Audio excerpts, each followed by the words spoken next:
Sige na si dadana lang. Sige lang. Ito na Will, sorry ka ito balik ito.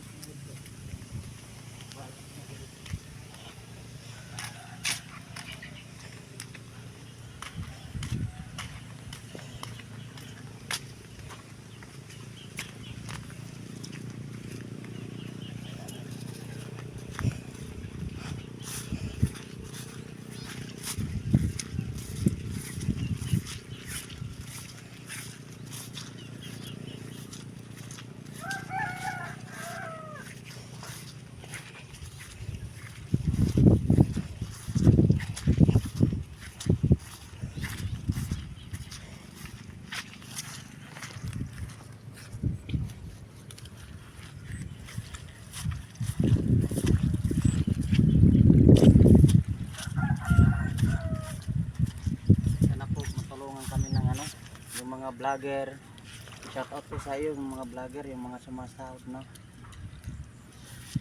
Sana po matulungan kami, magpatayo kami ng bahay sa may gilid ng kalsada.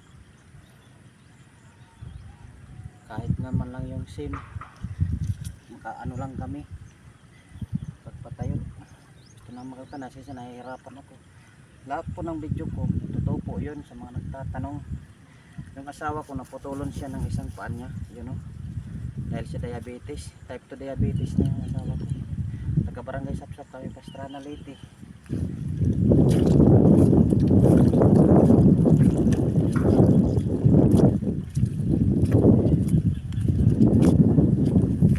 Kaya po humihingi ako ng tulong para sa gamot ng asawa ko kasi mga mahal yung gamot niya.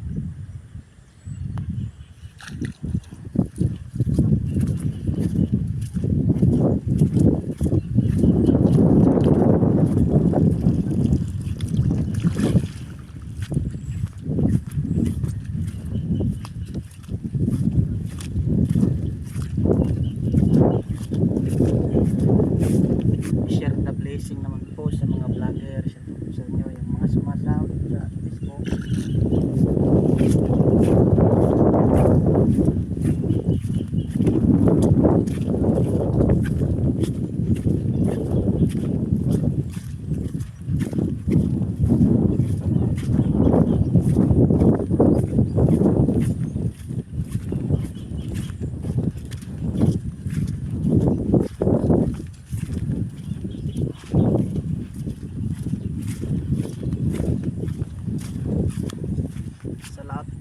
Salamat po sa panood ng video.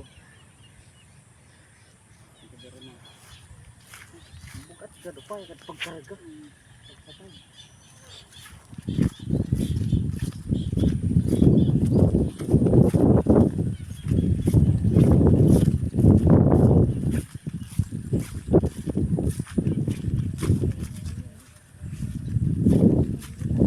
Nahirapan po ako, babalik-balik po na pagkubuhat ng asawa ko.